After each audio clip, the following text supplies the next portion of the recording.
pretty accurate. This new product from Disney, the Snow White trailer, has been ratioed into the freaking center of the sun. Disney CEO Bob Iger is now at a complete loss for words as Snow White 2025 spirals into an unprecedented disaster. Even before its theatrical release, the film has become the most boycotted movie in history. Once hailed as the savior of Disney, Iger now finds himself at the center of a PR catastrophe that seems entirely out of control. What was meant to be a fresh, successful reimagining of a beloved classic has instead turned into an outright debacle. Let's talk numbers, because they don't lie. The trailer didn't just underperform, it crashed spectacularly, becoming one of the most disliked teasers on YouTube in cinematic history. Imagine that. Disney, the home of timeless stories and cherished childhood memories, has alienated its core audience to such an extent that a single trailer could spark this level of backlash. If that wasn't bad enough, the film has reportedly bombed in 5 separate test screenings. Yes, 5. At this point, the disaster is so monumental it might warrant its own theme park attraction. So what went wrong? The real question is, where do we even start? Snow White 2025 has been slammed from nearly every angle. Critics and audiences alike point to Disney's relentless push for woke storytelling, an approach that, instead of feeling natural and meaningful, has come across as heavy-handed, forced, and even condescending. While diversity and inclusion are undoubtedly important, Disney's execution has felt more like a rigid checklist than a genuine creative effort. And the fans? They're furious. Yet obvious deviation and departure from the original storyline, period. Honestly, it gets my blood boiling. Because this is a classic. This is a classic Disney movie. Not only behind the scenes, things aren't any better. Reports suggest that even Bob Iger himself is unhappy with the direction Snow White 2025 has taken. Rumors indicate that Disney is scrambling to salvage the situation, cutting scenes, re-editing, and desperately trying to win back the audience. But at this point, it's like trying to patch a sinking ship with duct tape. And it's not just Snow White. This disaster is part of a much larger problem at Disney. Over the past 2 years, the company has been in a downward spiral. Once an entertainment powerhouse with an untouchable legacy, Disney has spent its centennial anniversary battling one financial flop after another. The numbers are staggering. A $96 billion loss in a single year, a 56% drop. It's hard to imagine Walt Disney himself wouldn't be rolling in his grave over this. What makes this even worse? Disney's leadership seems completely out of touch with its audience.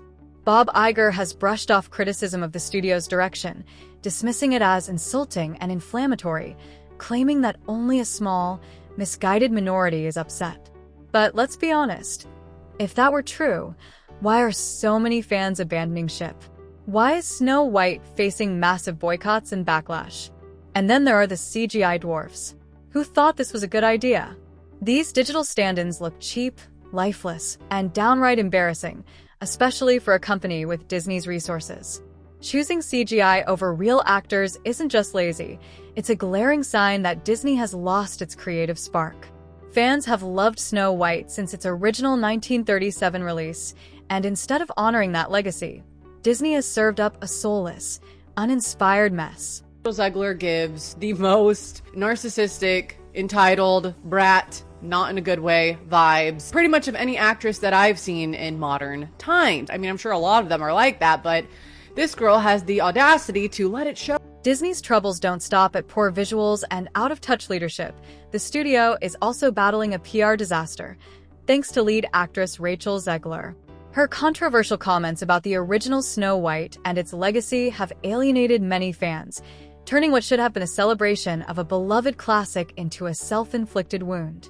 Instead of embracing and promoting the timelessness of Snow White, Disney seems determined to strip away everything that made it special for generations. This raises a crucial question. Why is Disney clinging to a strategy that clearly isn't working?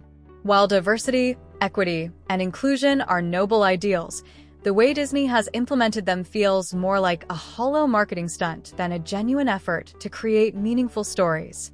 By dismissing criticism and branding dissenters as villains, the studio has unintentionally created an us versus them dynamic, pushing away longtime supporters rather than bringing audiences together. As a result of these missteps, Disney is in freefall, and it's painful to watch. A once unshakable entertainment giant is now bleeding billions, and fans who grew up cherishing Disney's iconic storytelling are left wondering, what happened to the magic? How did one of Hollywood's greatest studios lose its way so completely? The ongoing boycott of Snow White 2025 isn't just about one movie, it's a wake-up call.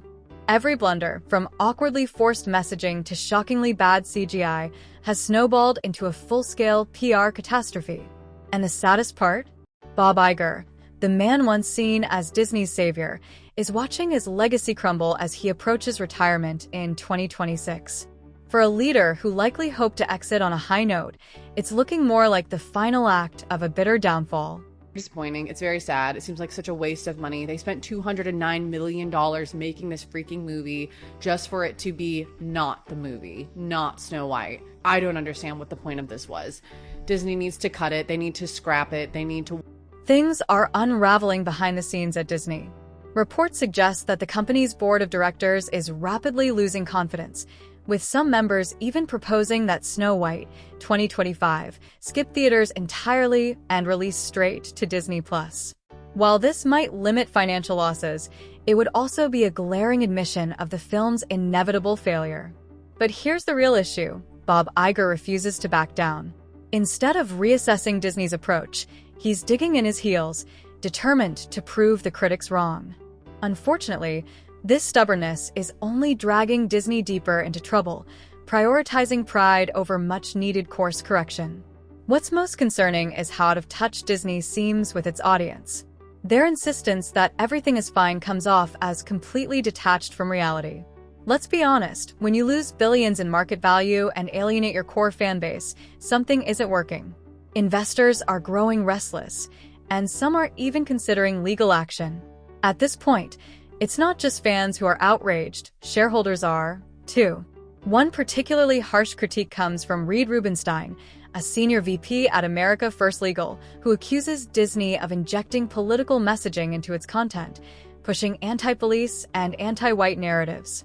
According to Rubenstein, Disney's so-called virtue signaling isn't fostering inclusivity, it's fostering division. The numbers tell a grim story. Since February 2021, Disney's market cap has plummeted from $341 billion to just $271 billion, a nearly 40% decline. Rubenstein points to examples like the Muppet Babies storyline, where Gonzo was reimagined in a way that critics argue felt more like political messaging than organic storytelling. Gonzo has always been a quirky wild card, but this change came off as forced and uninspired. Then there's Ant-Man and the Wasp, Quantumania, which included scenes that some argue unfairly portrayed law enforcement in a negative light. These subtle creative decisions are steadily alienating Disney's audience, particularly those who don't align with far-left perspectives. This isn't just about one bad movie. It's about a larger identity crisis that's costing Disney billions and leaving fans questioning whether the magic will ever return. It seems, again, I haven't seen the movie, but it seems like that is just gone, and now just Snow White is everything to everyone. But she is mostly a masculine character at this point who happens to be wearing a dress, who happens to get along with them. And let's not forget Snow White itself. Beyond the controversial casting and laughable CGI, the bigger issue is Disney's relentless push to rewrite classic tales to fit a modern political agenda. Fans aren't asking for outdated or offensive stories. They simply want adaptations that respect the heart and spirit of the originals. If Disney hopes to regain its influence, it needs to rethink its approach. First and foremost, the company must reconnect with its audience. That means dropping the act, acknowledging past missteps, and refocusing on the quality storytelling that built its legacy in the first place. Audiences want timeless, engaging narratives, not thinly veiled moral lectures. But if Disney's track record is anything to go by, they'll likely double down instead. Rather than addressing the root of the problem, they continue blaming audiences for a lack of enthusiasm, ignoring the obvious. People aren't rejecting diversity. They're rejecting forced, uninspired storytelling. If the trends of 2023 and 2024 continue, 2025 might bring more of the same, a downward spiral that seems to have no end. Many now believe Disney is sabotaging itself, straying so far from its family-friendly roots that it's alienating the very people who made it a household name. Shareholders are watching their investments sink, while audiences are turning away in frustration. In the end, Disney needs to leave politics out of its movies and rediscover what made it great in the first place, storytelling that resonates with everyone. According to Gene Hamilton of America First Legal, Disney's future depends on abandoning its divisive agenda and returning to its classic roots. Only then can it begin to rebuild the trust it has lost.